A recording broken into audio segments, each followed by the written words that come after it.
Hello बच्चों, कैसे हैं आप सभी। उम्मीद करता हूँ बहुत अच्छे हैं और अपना ध्यान भी रख रहे हैं। ध्यान रखना अत्यावश्यक है, इस बात को ध्यान में रखिएगा। अपने हाथों को बार बार सैनिटाइज करो, बाहर जाओ तो मास्क पहन करके जाओ। इस चीज़ में किसी तरीके की कोई ढिलाई नहीं बरतनी है। हालांकि हर जगह लॉकडाउन लगा हुआ है तो बाहर जाने की आवश्यकता होने ही नहीं चाहिए, लेकिन यदि आप सब्जी के लिए या किसी अत्यावश्यक चीज़ के लिए बाहर निकल भी रहे हैं तो प्लीज़ अपने साथ में सैनिटाइज़र और मास्क लेकर के जाएं। अथवा जब घर पर आएँ तो अच्छे से हाथ धोएं, वापस उसको हाथों को सैनिटाइज करें और मास्क को हटाएं। मास्क को ज़्यादा बार यूज़ नहीं करना है। मास्क के साथ में हमें क्या करना है, उतारें और गर्म पानी में डाल दीजिए उसे। उस गर्म पानी में आप चाहें तो डिटॉल की एक आध बूंद डाल दीजिएगा, जिससे वो अच्छे तरीके से सैनिटाइज हो जाए। मास्क को या तो अगर आपका मास्क जो है वो सर्जिकल मास्क है तो फिर उसे ज़्यादा यूज़ नहीं कर सकते, उसे एक या दो बार यूज़ करके फेंक दीजिएगा। लेकिन अगर कपड़े वाले अच्छे वाले मास्क हैं तो क्या करो, जब आप वापस से आओ तो गर्म पानी में उसे डालो और उस गर्म पानी के अंदर डिटॉल की या फिर जो भी सेवलॉन जो भी आता है ना, उसकी 2-3 बूंदें डाल दो ताकि वो थोड़ी देर रहेगा, अपने आप वो भी ऑटोमेटिकली सैनिटाइज हो जाएगा और उसे सुखा दीजिए। ठीक है, तो ये चीज़ें बरतनी बहुत ज़्यादा ज़रूरी है। अपना ध्यान अच्छे से रखें। ठीक है, ओके, ऑलराइट। तो लास्ट कुछ 10 या 11 सवाल मैंने आपको करवाए थे, वो बेसिक सवाल थे और हम उन्हीं के ऊपर गौर कर रहे हैं जो हमें आने चाहिए। मेरी बात को समझ रहे हो? वो सवाल सिंपल थे, टफ नहीं थे। ठीक है, बस थोड़ी सी प्रैक्टिस की रिक्वायरमेंट थी, वो सवाल आसानी से निकल जाते हैं। हम वही सवाल कर रहे हैं और वैसे ही सवाल मेरे को दिखाई भी दे रहे हैं कि बहुत सिंपल क्वेश्चन है, बस थोड़ा सा देखना पड़ता है। ठीक है, चलिए आगे चालू करते हैं क्वेश्चंस को। हाँ भाई, देखिए आपको 20वें नंबर का सवाल दिखाई दे रहा होगा। 20, 21 और 22 नंबर के 3 सवाल दिखाई दे रहे होंगे। सबसे पहला सवाल देखिए, समान त्रिज्या के 2 धातु के गोलाकार हैं, मतलब 2 धातु के गोले हैं, परंतु एक ठोस है तथा दूसरा खोखला गोला है। देखो क्या बोल रहा है कि 2 धातु के गोले हैं, लेकिन एक तो अंदर से भरा हुआ है मतलब ठोस है, और दूसरा खोखला है मतलब अंदर से खाली है। ठीक है, चलिए तो क्या होगा वो समझिए। क्या ऑप्शन बोल रहा है, ठोस गोला को अधिक आवेश दिया जाता है। पहला ऑप्शन है कि ठोस गोले को अधिक आवेश दिया जा सकता है। दूसरा बोल रहा है खोखले गोले को अधिक आवेश दिया जा सकता है। तीसरा सी बोल रहा है दोनों को समान अधिकतम आवेश दिया जा सकता है। और डी है उपरोक्त में से कोई नहीं। ये बात ध्यान में रखो, अगर धातु का गोला है तो सारा का सारा आवेश कहाँ पर जाएगा, सीधी सी बात है सतह पर जाएगा। चूंकि दोनों समान गोले हैं इसलिए दोनों की त्रिज्याएं समान है, दोनों का पृष्ठीय क्षेत्रफल समान है, कुल मिला के दोनों का पृष्ठ बराबर है। ठीक है, तो अगर आवेश जाना ही सतह पर है तो दोनों को समान ही आवेश दे सकते हैं, एक को ज़्यादा एक को कम नहीं दे सकते। ध्यान में रखिएगा, तो दोनों को समान आवेश दिया जा सकता है। इसका सी ऑप्शन होगा, दोनों को समान अधिकतम आवेश दिया जा सकता है, सी लगा लीजिएगा। अगला देखिए 21वां, ये है जिन वाहनों में ज्वलनशील पदार्थ भरा होता है। ज्वलनशील पदार्थ बच्चों कौन सा, पेट्रोल का टैंक, डीजल के टैंक आपने जाते हुए देखे होंगे। उनमें प्राय धातु की जंजीर लटकाई जाती है। इसका कारण है, आपने देखा होगा उनमें वास्तविकता में एक धातु की जंजीर जो है नीचे लटकाई जाती है, जो कि क्या करती रहती है, सतह को बार बार टच करती रहती है, पृथ्वी को बार बार टच, ऊपर नीचे जब वो होते हैं तो पृथ्वी को बार बार वो टच करती रहती है। ठीक है, ऐसा क्यों होता है, कभी आपने सोचा है? इसका कारण बच्चों पता है क्या है, क्योंकि वो जो टैंकर होगा ना, जो पेट्रोल डीजल या ऐसी चीज़ें लेकर के जा रहा होगा, पूरा का पूरा मेटल का बना हुआ है, पूरा का पूरा धातु का बना हुआ है। अब क्या होगा, जब वो हवा में तेजी से जा रहा होगा तो घर्षण के कारण आवेश उत्पन्न होगा। ये भी संभव है कि किसी समय वो घर्षण के कारण उसके अंदर का रखा ज्वलनशील पदार्थ जो है वो क्या कर सकता है, आग पकड़ सकता है। ठीक है, वो टैंकर ब्लास्ट भी हो सकता है, संभव है। तो हम क्या करते हैं, एक धातु की जंजीर लेते हैं और वो जैसे घर्षण के कारण जितना भी आवेश आता है उसके पास में, वो जैसे ही पृथ्वी से टच होता है पृथ्वी में चला जाता है। पृथ्वी उसे क्या कर देती है, भू संपर्कित करते ही आवेश को 0, ले काम खत्म। जितना आया उतना पृथ्वी ले लेती है। पृथ्वी सबसे बढ़िया चीज़ है बच्चों, आपने देखा होगा ना, सराउंडिंग, बेस्ट सराउंडिंग 11वीं में पढ़ा था क्या, सराउंडिंग है ना, परिवेश जिसे कहते हैं। एक आदर्श परिवेश क्या होता है, जो कितनी भी ऊष्मा को ग्रहण कर सकता है, उसके तापमान पर कोई प्रभाव नहीं पड़ता। ऐसे ही पृथ्वी है बच्चों, इसको कितना ही आवेश दे दो इसके ऊपर कोई प्रभाव नहीं पड़ता, इसलिए हम भू संपर्कित कर देते हैं हर एक सर्किट को। तो इसका ऑप्शन देखिए, उसकी गति नियंत्रित रहे, नहीं ऐसा कुछ भी नहीं है। वाहन का गुरुत्व केंद्र पृथ्वी तल के निकट रखने के लिए, नहीं भैया, एक धातु की जंजीर से गुरुत्व केंद्र स्टेबलाइज नहीं होता है। सी देखिए, वाहन की बॉडी को भू संयोजित करने के लिए, बिल्कुल सही है। वाहन की बॉडी को क्या करने के लिए? भू संयोजित करने के लिए, बिल्कुल सही है, सी लगा लीजिएगा इसका भी। आगे देखिए, फिर बोल रहा है एक वर्ग के 3 सिरों पर समान आवेश रखे गए हैं, यदि Q1 व Q2 के बीच बल F12 तथा Q1 व Q3 के बीच F13 हो तो बल F12 और F13 का अनुपात होगा। तो देखो, सवाल को वापस से समझते हैं। मैं जल्दी से बोल गया हूं तो इसको धीरे धीरे तोड़ लीजिए सवाल को, है ना। क्या बोल रहा है वो बोल रहा है कि एक वर्ग है और उसके 3 सिरों पर समान आवेश है, 3 सिरों पर समान आवेश। ये वर्ग हमने बनाना है, ऐसा वर्ग बना देता हूं, है ना। तो ये A, B, C और ये D, और इसके कोई भी 3 सिरे आपके मन मर्जी चूज कर लो। मैं ये वाला सिरा चूज कर रहा हूं, Q1, Q2 और Q3। ये बात ध्यान में रखना, Q1, Q2, Q3 परिमाण में क्या है? समान है, अकॉर्डिंग टू क्वेश्चन। ठीक है, क्वेश्चन में क्या बोल रहा है कि ये आवेश क्या है? समान आवेश है। तो मतलब हम इस Q2 को क्या मान सकते हैं? Q मान सकते हैं। Q1 को क्या मान सकते हैं? Q मान सकते हैं। और Q3 को क्या मान सकते हैं? Q मान सकते हैं। ठीक है, अब क्या बोल रहा है? Q1 व Q2 के बीच बल F12। Q1 और Q2 के बीच बल क्या है? F12। अब F12 जो है, इस पे लगने वाला बल किसके कारण? इसके कारण। तो ये बल ऐसा जाएगा, F12। ठीक है, बात समझ में आई क्या? Q1 आवेश पर Q2 के कारण लगने वाला बल, और Q1 और Q3 के बीच में F13। Q1 और Q3 के बीच में जो बल है वो बल कैसा होगा भाई? ऐसा होगा, ये मिलाने वाली रेखा क्या निर्देश, ऐसा, ये बल होगा F13। ठीक है, ऐसा ही होगा है। तो इनका अनुपात ज्ञात कीजिए। आपको किसका अनुपात ज्ञात करना है? F12 बटा F13 ज्ञात करना है। बहुत सिंपल सा सवाल है, इसमें कहीं दिक्कत आनी नहीं चाहिए। देखिए, पहले तो मैं बोल रहा हूं कि चूंकि ये वर्ग है तो वर्ग की समस्त भुजाएं क्या होंगी? समान होंगी। तो ए लिख दिया, कोई दिक्कत नहीं होनी चाहिए। फिर इन दोनों के बीच में जो बल था वो समझना, वो कितना होगा? तो हमने लिखा F12 बराबर के, पहला आवेश Q1 जो कि Q ही है, दूसरा आवेश Q2 जो कि Q ही है, बटे R², इन दोनों के मध्य की दूरी का वर्ग। मध्य की दूरी कितनी है? A का क्या होना चाहिए? वर्ग। बात समझ में आई? ठीक है, चलिए, ये F12 हुआ। फिर F13 की बात करते हैं। इन दोनों आवेशों के बीच में क्या होगा? के, पहला आवेश Q1 था जो कि Q ही है, दूसरा आवेश Q3 था जो कि Q ही है, डिवाइडेड बाय इनके बीच की दूरी। AC का स्क्वायर करो क्या? AC का स्क्वायर करो। चलिए, AC का स्क्वायर कैसे आएगा? तो आप गौर कीजिए, वर्ग है तो एक समकोण त्रिभुज है। समकोण त्रिभुज में कर्ण क्या होता है? आधार का स्क्वायर प्लस लंब का स्क्वायर, है ना। कर्ण का स्क्वायर बराबर क्या होता है? आधार का स्क्वायर प्लस लंब का स्क्वायर। ये क्लियर है? तो कर्ण का स्क्वायर मतलब AC का स्क्वायर, AC का स्क्वायर बराबर आधार का स्क्वायर मतलब A स्क्वायर प्लस लंब का स्क्वायर वापस से A स्क्वायर। कितना हुआ? 2A square. बात समझ में आ गई क्या? तो मैं AC के स्क्वायर की जगह फाइनली क्या लिख सकता हूं? बताओ भाई, के Q divided by 2A square. बताओ, लिख सकते हैं? नहीं लिख सकते? लिख सकते हैं। चलिए निकालो, F12 बटा F13 करो, मान रखो। F12 का मान ये रहा, के Q स्क्वायर लिख दो क्या? बटे A स्क्वायर। ठीक है, भाग F13 के Q स्क्वायर बटे 2A स्क्वायर होगा क्या? के Q स्क्वायर से के Q स्क्वायर, A स्क्वायर से A स्क्वायर, ये 2 का गया ऊपर। तो F12 बटा F13 बराबर कितना आएगा? 2 आएगा। बताओ, कितना सिंपल सवाल था। और देखो कौन सी एग्जाम में आया हुआ है? PET। ये तो इंजीनियरिंग में आया हुआ है 1993 में। ठीक है, क्लियर? चलिए नेक्स्ट सवाल देखें। ये क्लियर हो गया बच्चों? उतार लीजिएगा। मैं एक बार के लिए वीडियो को चेक कर लेता हूँ कि क्लियरिटी ठीक आ रही है या नहीं। ओके, अभी तक तो सब कुछ सही चल रहा है।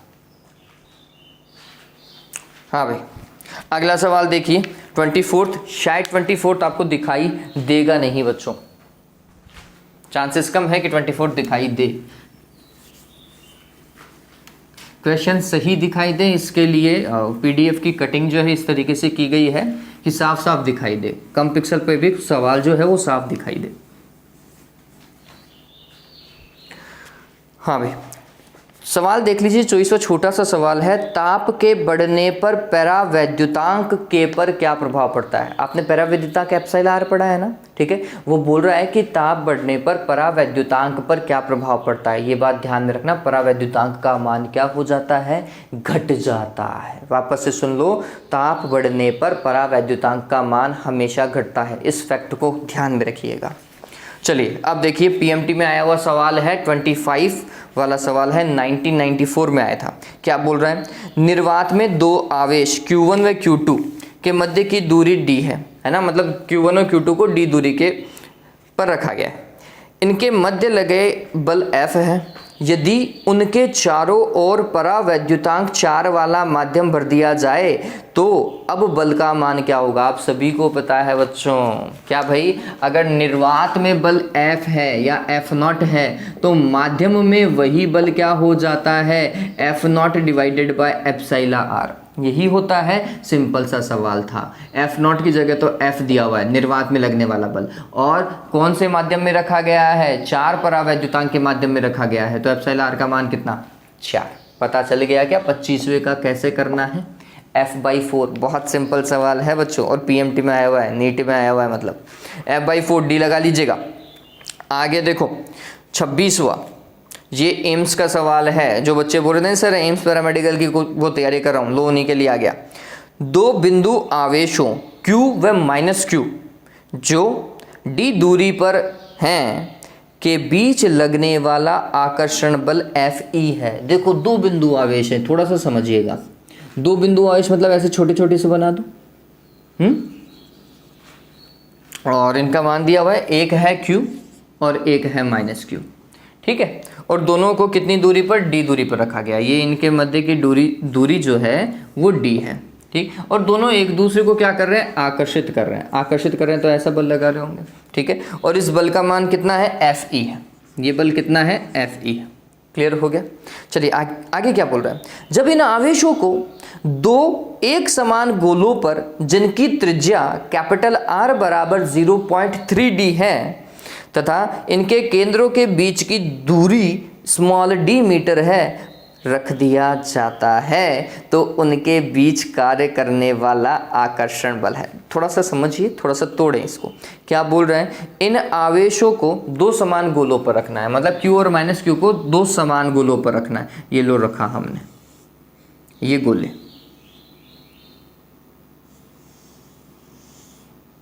ठीक है। और ये गोलों का केंद्र भी तो होगा।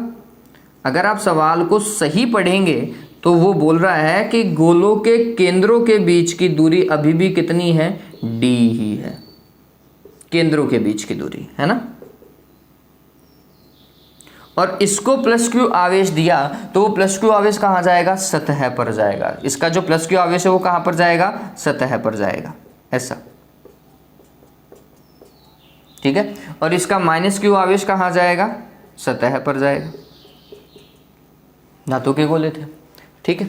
इसकी त्रिज्या कितनी है, इसकी त्रिज्या है 0.3d। इसकी त्रिज्या कितनी है, 0.3d, ठीक है। तो 0.3d ये 0.3d ये टोटल कितनी हो गई, 0.6d हो गई। तो बीच वाली यहाँ से लेकर यहाँ तक की दूरी शायद 0.4d हो गई। समझ रहे हो, सतह से सतह तक। अब देखो क्या बोल रहा, अगर रख दिया जाए तो उनके बीच कार्य करने वाला आकर्षण बल क्या होगा। अगर इस बिंदु आवेश को उठा करके इन गोलों पर डाल दिया जाए और दूरी केंद्रों की अभी भी वही है तो बल पर क्या प्रभाव पड़ेगा, ये F ही रहेगा। F से ज़्यादा होगा या F से कम होगा या कोई प्रभाव नहीं पड़ेगा, कुछ ऐसा बोल रहा है, ठीक है। देखो समझो इस चीज़ को, जब एक प्लस का गोला है एक माइनस का गोला है और थोड़ी दूर पर रखे हुए हैं तो क्या होगा, एक प्लस का आवेश माइनस के आवेश को क्या करेगा बच्चों, आकर्षित करेगा। तो ये जितना माइनस का आवेश था ना वो समान रूप से वितरित नहीं होगा, आकर्षण के कारण यहाँ पर आ जाएगा। और ये प्लस का आवेश जो है वो इसकी इस सतह पर आ जाएगा। ये रीडिस्ट्रीब्यूशन हुआ चार्ज का बच्चों, ऐसा। अब देखो प्लस का सारा आवेश इधर, माइनस का सारा आवेश इधर। प्रभावी दूरी देखिए, जब मैं इस वाले के लिए लिखता हूं Fe, तो मैं Fe लिखता हूं क्या, K प्लस का Q माइनस का Q divided by D square, यही तो लिखता हूं, यही लिखता हूं। जबकि मैं जब इसके लिए देखूं तो मैं बोल रहा हूं कि ये सारा प्लस का आवेश तो यहां पर आ गया, सारा माइनस का आवेश इधर आ गया, तो प्लस और माइनस के आवेश के बीच की प्रभावी दूरी कितनी हो गई, 0.4d। दूरी क्या हो गई, घट गई है बच्चों। दूरी अगर कम हो गई है, d की जगह 0.4d, बताओ कम ही हुई है, ठीक है। दूरी घटने पर बल के ऊपर क्या प्रभाव पड़ता है, बढ़ जाता है।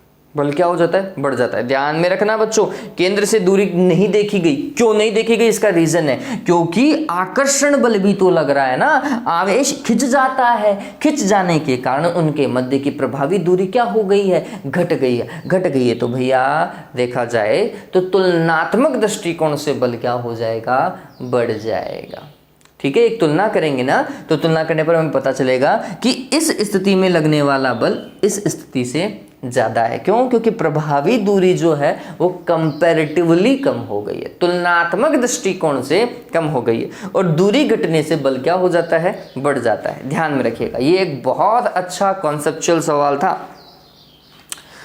तो क्या बोल रहा है, उनके बीच कार्य करने वाला आकर्षण बल का मान Fe से अधिक होगा। बिल्कुल सही है, इस प्रथम केस से क्या होगा, ज्यादा होगा। ध्यान में रखना, ठीक है। तो Fe से अधिक होगा, ये ध्यान में रखोगे आप। चलो हो गया ये, ओके। 27वां और देख लो, 27वां सवाल क्या है वो और देखें।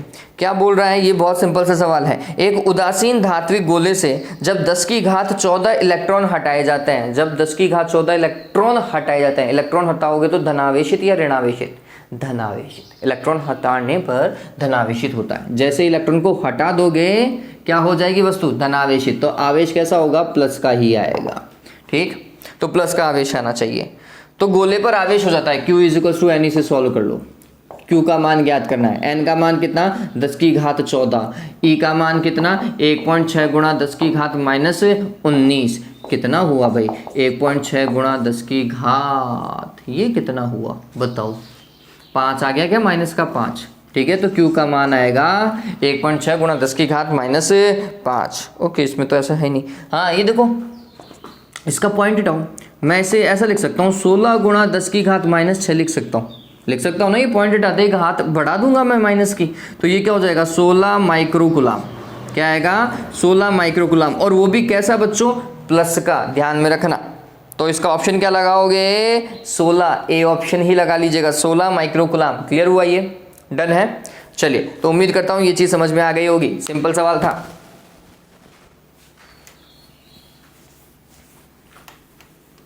और ये जो Q = Ne है ना, इस कॉन्सेप्ट के बहुत सवाल आ चुके हैं बच्चों, बहुत सवाल आ चुके हैं।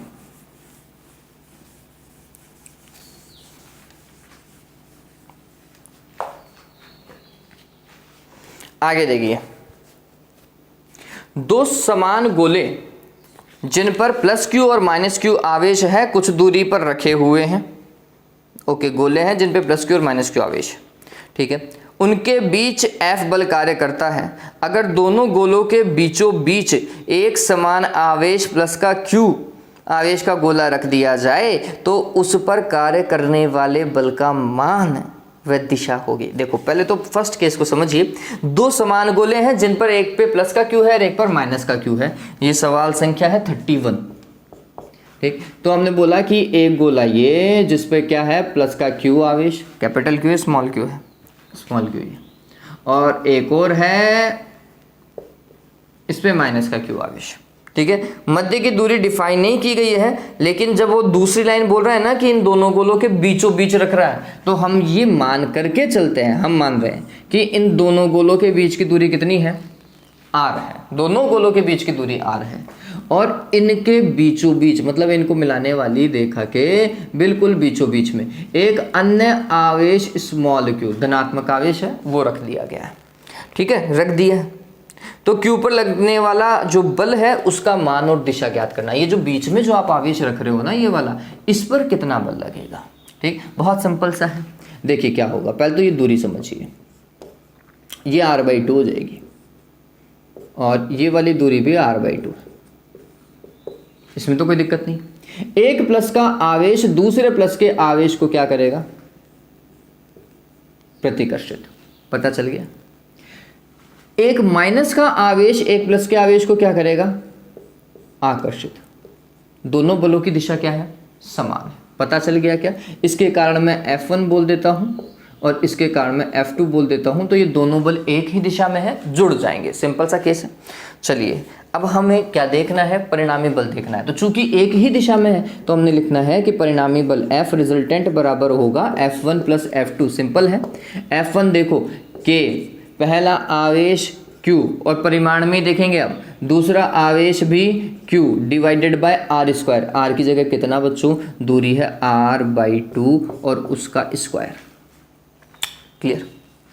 प्लस F2 देखो K, पहला आवेश Q दूसरा आवेश भी Q डिवाइडेड बाय दूरी का वर्ग r/2 का स्क्वायर।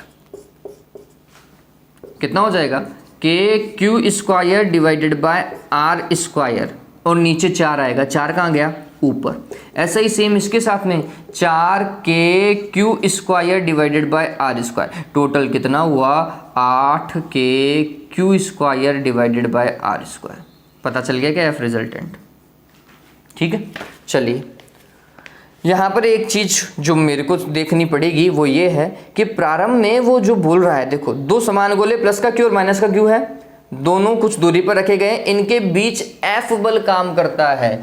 इन दोनों आवेशों के बीच में, इन दोनों आवेशों के बीच में कितना बल काम कर रहा है? F बल काम कर रहा है। तो मैंने बोला F इज इक्वल्स टू क्या होगा, तो वो समझिए। तो हमने बोला F is equals to K, पहला आवेश और दूसरा आवेश, KQ² लिख दूं डिवाइडेड बाय उनके बीच की दूरी का वर्ग r²। ये F है।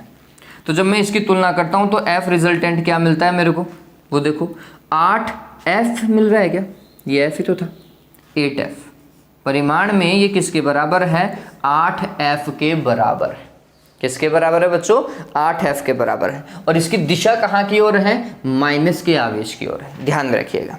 ठीक है। तो इसमें ऑप्शन देखिए, 0 0 नहीं हो सकता, एक ही दिशा में कार्य कर रहा है। 8F बिल्कुल सही है। प्लस के Q आवेश की तरफ नहीं है, B गलत हो गया है। प्लस के Q आवेश की तरफ नहीं है, माइनस के Q आवेश की तरफ है। 8F माइनस के Q आवेश की तरफ, C option is the correct one. पता चल गया ना बच्चों काम करने का तरीका?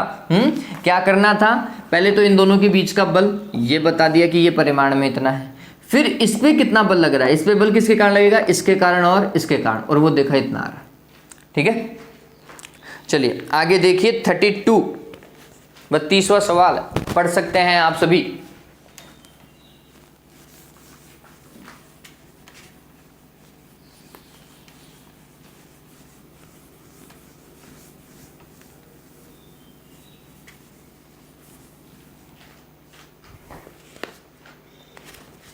क्या बोल रहा है? एक आवेश कैपिटल Q को दो भागों में स्मॉल q और q माइनस q, ऐसा ही होगा। एक आवेश है, अगर इसको बांटोगे तो एक होगा Q1 और एक होगा Q2। वो बोल रहा है कि Q1 तो क्या है बच्चों? स्मॉल q है, तो ऑटोमेटिकली Q2 क्या हो जाएगा? कैपिटल Q में से किसको घटाओ? इसको घटा दो, बचा हुआ उसके पास में जाएगा। ठीक है बात। विभाजित किया जाता है, अलग करने पर दोनों आवेशों के बीच में कूलाम बल अधिकतम तब होगा जब दोनों का अनुपात, मतलब जब अनुपात कैपिटल Q बटा Q क्या होगा? देखो जब आप किसी भी आवेश को विभाजित करते हो दो भागों में तो उनके मध्य लगने वाला अधिकतम बल कब होता है? जब वह आवेश बराबर भागों में बटे। ये मैंने आपको लास्ट वीडियो में बताया था कि एक आवेश को अगर दो भागों में डिवाइड करोगे तो उन दोनों भागों के बीच में लगने वाला बल जो होगा, प्रतिकर्षण बल जो होगा, वो मैक्सिमम कब होगा? जब वो दोनों आवेश मूल आवेश के आधे हो। मतलब Q1 का मान भी Q/2 होना चाहिए और Q2 का मान भी क्या होना चाहिए? Q/2। कहने का मतलब स्मॉल q का मान वास्तविकता में क्या है? Q/2 है। ये बात ध्यान में रखना, मूल आवेश का आधा होना चाहिए। चलिए तो ये मान कितना होगा? बहुत सिंपल हो गया क्या? Q तो ऐसा कैसा है? स्मॉल q की जगह मैं क्या रखूं? Q/2। 2 कहाँ जाएगा? ऊपर। पता चल गया का अनुपात कितना आएगा? 2 आएगा। ध्यान में रख लीजिएगा इस कॉन्सेप्ट को कि अगर एक आवेश को तोड़ोगे दो भागों में तो उनके बीच में लगने वाला बल अधिकतम कब होगा? जब दोनों आवेशों को बराबर भागों में तोड़ा जाए, आधा आधा तोड़ दिया जाए। ठीक है। ओके, तो इसका ऑप्शन आएगा 2, मतलब ए ऑप्शन आ जाएगा, ए में 2 लिखा हुआ है। अगला देखिए 33, और ये तो बहुत बार आया हुआ है, पीएमटी में भी कई बार आ चुका है, एम्स में भी आ चुका है। क्या बात है, एक कूलम आवेश में इलेक्ट्रॉनों की संख्या का मान, ये लो पहला उदाहरण था क्या 10वीं का। एक कूलम आवेश में इलेक्ट्रॉनों की संख्या होती है कितनी, 6.25 गुणा 10 की घात 18 इलेक्ट्रॉन्स। ठीक है, कितनी संख्या है ये लिखोगे, ये ठीक है। क्या ऐसे मतलब बच्चों वाला सवाल पूछ लिए तो।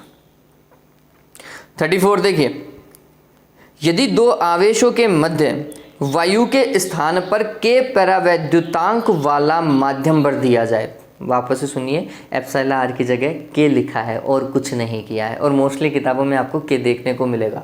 एप्सिलॉन आर की जगह क्या लिखते हैं, वो कैपिटल के लिख देते हैं। ठीक है, बात कोई दिक्कत नहीं है भाई हमें तो उनके मध्य लगने वाला अधिकतम आकर्षण बल होगा। भाई क्या होगा, अगर माध्यम रख देते हो तो अधिकतम आकर्षण बल क्या होता है, घट जाता है। आकर्षण या प्रतिकर्षण बल घटेगा, हम लिखते हैं निर्वात की तुलना में क्या हो जाता है, घट जाता है, एप्सिलॉन आर गुना 1/एप्सिलॉन गुना घट जाएगा। ठीक है, तो अब एप्सिलॉन आर की जगह वो क्या बोल रहा है, के बोल रहा है, तो मैं F0 क्या लिखूंगा, के लिखूंगा। निर्वात में अगर F0 है, तो अगर निर्वात में वो बोल रहा है F है, तो यहाँ पे F लिख दीजिएगा, F/K कर दीजिएगा। ठीक है, तो बोल रहा है, देखो समझिए, के गुना कम हो जाएगा, ये लो बिल्कुल सही है, ए ऑप्शन, के गुना कम हो जाएगा, नीचे आ रहा है ना, के गुना क्या हो जाएगा, कम हो जाएगा, ध्यान में रखिएगा। आगे देखिए, एक कांच की छड़ सिल्क से रगड़कर गोल्ड लीफ इलेक्ट्रोस्कोप को आवेशित करने के काम आती है। बहुत बढ़िया सवाल है ये, जैसा मैं पढ़ पा रहा हूँ 35 नंबर का सवाल, बहुत बढ़िया है यार। आज का अंतिम सवाल यही है। बच्चों ने बोला कि वीडियो की लेंथ बढ़ा दो, वीडियो की लेंथ नहीं बढ़ा रहा हूँ, शायद ये वीडियो जो है वो 2 बार आ जाए, है ना, एक अभी सुबह आ जाएगा, एक शाम को आ जाएगा। इससे क्या होगा, आपको जब भी टाइम मिलेगा आप आसानी से वीडियोज़ को देख पाएंगे। ठीक है, ऐसा कर सकते हैं। चलिए, तो क्या बोल रहे हैं, देखो, एक कांच की छड़ सिल्क से रगड़ने पर गोल्ड लीफ इलेक्ट्रोस्कोप को आवेशित करने के काम आती है। बिल्कुल सही बात है। देखो पहले तो ये समझो, ये कांच की छड़ है, किसकी छड़ है, कांच की। उसको किससे रगड़ा, किससे, रेशम के कपड़े से।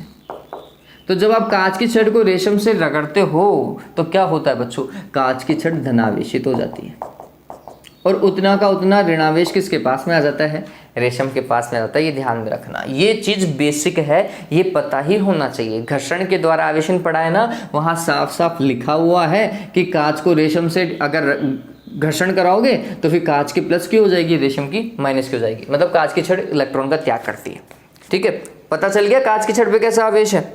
ओके, और गोल्ड लीफ इलेक्ट्रोस्कोप को आवेशित करने में काम आता है। तो अब गोल्ड लीफ इलेक्ट्रोस्कोप भी समझ लो, ये लो ऐसा कुछ, और इसमें क्या होगा, मैं कॉर्क वर्क वो हटा रहा हूँ, ये धातु की छड़ है, इस धातु की छड़ के इस तरफ सोने की पत्तियाँ हैं। ठीक है, और यहाँ पर एक डिस्क लगी हुई है धातु की, और आपने क्या किया, कांच की छड़ को क्या किया, ये वाली कांच की छड़ को इसके टच करा है। चूंकि ये धनावेशित थी तो वो धनावेश कहाँ गया, यहाँ चला गया, इन दोनों के बीच में प्रतिकर्षण हुआ और ये क्या हुई, फैल गई, सोने की पत्तियां फैल गई। इस तरीके से ये आवेशित होता है। तथा गोल्ड लीफ इलेक्ट्रोस्कोप की पत्तियां फैल जाती हो तो स्वाभाविक सी बात है फैलेगी, और कौन से आवेश के कारण, प्लस के आवेश के कारण फैलेंगी। ठीक बात है। अब देखो अब क्या बोल रहा है, अब बोल रहा है कि इस आवेशित इलेक्ट्रोस्कोप पर एक्स किरणें थोड़े समय के लिए आपतित की जाती हैं। अब क्या कर रहे हो, इलेक्ट्रोस्कोप पर आपने क्या आपतित करवाई भैया, क्या आपतित कराई, एक्स किरणें। अगर आपने 12th अच्छे से समझी है तो आपको पता होगा, जब किसी धातु की सतह पर एक्स किरणों को क्या कराया जाता है, आपतित कराया जाता है, तो धातु की सतह से इलेक्ट्रॉन बाहर निकल जाते हैं। तो पहले देखो, एक तो धनावेश कांच की छड़ ने दिया, दूसरा क्या हुआ, एक्स किरणें आई तो इन्होंने और इलेक्ट्रॉनों को निकाल दिया, तो अब ये और धनावेशित हो गई, और धनावेशित हो गई तो वो धनावेश कहाँ गया, यहाँ पर। कुल मिलाकर के सोने की पत्तियों पे धनावेश का मान क्या हो गया, बढ़ गया। अगर धनावेश का मान बढ़ गया तो अब ये और ज्यादा क्या हो जाएंगी, फैल जाएंगी। पहले कम फैल रही थी, पहले इतना फैली थी, अब ऐसे हो जाएंगी, ज्यादा फैल जाएंगी। ठीक है, तो ध्यान में रखिएगा। तो पत्तियों का फैलाव प्रभावित नहीं होगा, पॉसिबल ही नहीं है भैया, और धनावेशित हो गया, ये तो गलत है। पत्तियां और फैल जाएंगी, ये बिल्कुल सही है। ये बिल्कुल सही है, पत्तियां और फैल जाएंगी। एक बढ़िया सवाल है बच्चों, अच्छे कॉन्सेप्ट यूज कर लिए इस सवाल में। पहला तो हमें घर्षण के कारण ये आवेश पता होना चाहिए, दूसरा हमें एक्स किरणों की प्रॉपर्टी पता होनी चाहिए। ये मैंने पढ़ा रखा है, आप वीडियो देखोगे तो मेरे, ठीक है, शुरुआत के 3 वीडियो के अंदर ही आपको पता चल जाएगा। ये चीज़ मैंने बहुत अच्छे से समझाई है।